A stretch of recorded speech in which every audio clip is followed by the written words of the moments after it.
Hi, I'm Tyler from Common Sense, and today I'll be reviewing, in a short period of time, or as short as I can make it, the book Fallen Founder: The Life of Aaron Burr by Nancy Eisenberg.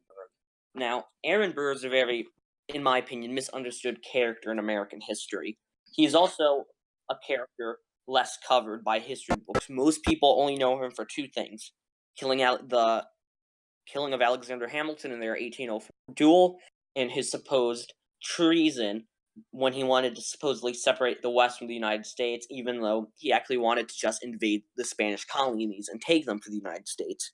So you don't see a lot on Aaron Burr. You see a lot on Jefferson, on Adams, such as David McCullough's John Adams, on Washington, and Hamilton, such as Ron Sherman's Life of George Washington and his Alexander Hamilton books. And with the craze of the Hamilton musical winding down, and I have a genuine interest in Burr, I thought it would be great to pick this book up. So this book, you can usually get it around $9.99 if you use something like Amazon or eBay. And as said before, it's written by Nancy Eisenberg, who's from New Jersey, and she's actually a chair in 19th century American history at the University of Tulsa. She has a PhD, and she has written other books such as Sex and Citizenship in Antebellum America, which was chosen as the best book in the field for 1999 by the Society of Historians of the Early American Republic. So this is so she's very credible, and if you go through the bibliography of the book, she has almost 100 pages just full of all of her sources, from original letters, scripts to other works and biographies, everything she really needs. So the book is really well written. Now let's move on.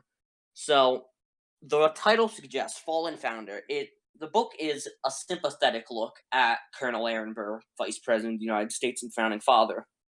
Because, as I said before, we usually now know the villain. And this book disproves a lot of that. So the author's intentions can already be seen, as I said, as they are to provide a more detailed look at Aaron Burr. The table of contents shows everything about Aaron Burr's life, from the time he was born, in part 1 called A Man of Promising Parts, to all the way to his final years and his death, called He Used No Unnecessary Words.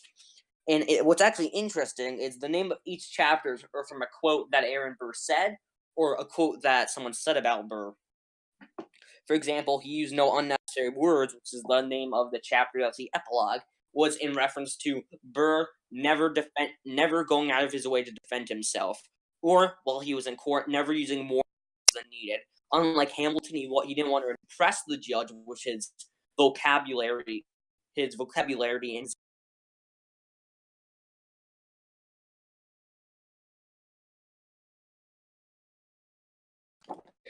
now the field of John. If you take away all the notes that show all of her sources, the book is about 414 pages with medium-sized text. So somewhat long read. It took me about 3 weeks to finish, but it's enjoyable reads. You would not want to put it down. Now, there are footnotes here and there to really explain more in depth, and if you don't understand something, the notes usually have footnotes. Now, this book came out actually in 2008, I believe, but it started to pick up more steam with the release of the musical Hamilton. And as I said before, it takes away everything from Burr's life. It shows his courage in the American Revolution, rising to the rank of lieutenant colonel in 1777, all the way, as I said, to his death on Staten Island in 1836. And I found more quotes from Aaron Burr in this book than any other place.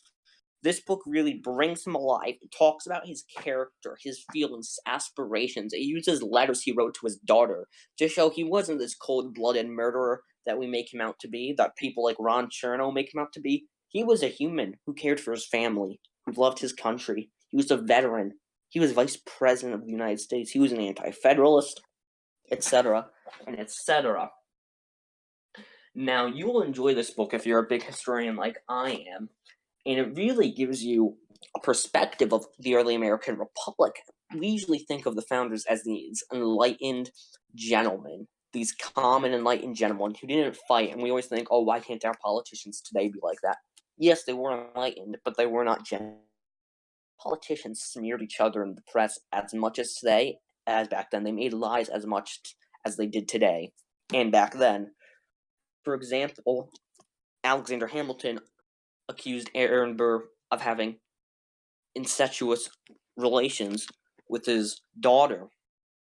On the main part, on the other hand, Jefferson was accused of being an atheist, which was a really big thing at the time. Now, moving on, let's look at some flaws in the book. I really can't find a lot of flaws in the book. It's well written. It explains everything fine. The only main flaw I have is when you get to the Burr treason trial, it gets a bit confusing and a bit too wordy, but if you reread a couple of times or look back, you'll understand it. And I don't think it focuses enough on the duel. It gives a couple of pages in a chapter called The Ruin of the Vice President, I think, about the duel between Alexander Hamilton and Aaron Burr. But it doesn't cover it enough. And I feel if she really wants to make a case in defense of Aaron Burr, as she does very well, if she wants to make a stronger case, she really has to look at the duel more and show why Burr was justified in his actions. And she does show why he's justified, but it's not fleshed out enough and does not have enough detail. But all that being said, you could easily give this book a 9 or 10 out of 10. And a much needed refresher from what we usually seen, a new perspective, and any real student who wants to know about the dirtiness of the early American Republic and the nastiness of our political origins must pick this book up. For example, the author of Jesse James' Last Rebel of the Civil War says Nancy Eisenberg provides a series deeply researched the anecdotes in Rando that has defined this essential early American figure for too long. She skillfully paints a portrait of a leader who was complicated, sympathetic, even heroic, far from the villain of textbooks and tradition, challenging comfortable assumptions about the founding fathers. David Wildstreicher, professor of history at Temple University and author of Runaway America, Benjamin Franklin, Slavery, and the American Revolution, wrote, Eisenberg went back to the archives and found the real Aaron Burr, who turns out to be far more principled and interesting than the rakish traitor his opponents and their biographers painted. Those who take Alexander Hamilton's word at face value will have a lot of explaining to do. Burr helped invent progressive politics, much to the dismay of Federalists like Hamilton. Brilliant, a terrific read, and the best book on the national politics of the early republic in a decade. So you can see, this is a great book. Now, I'd recommend it immensely. So I'm giving it a 9 out of 10.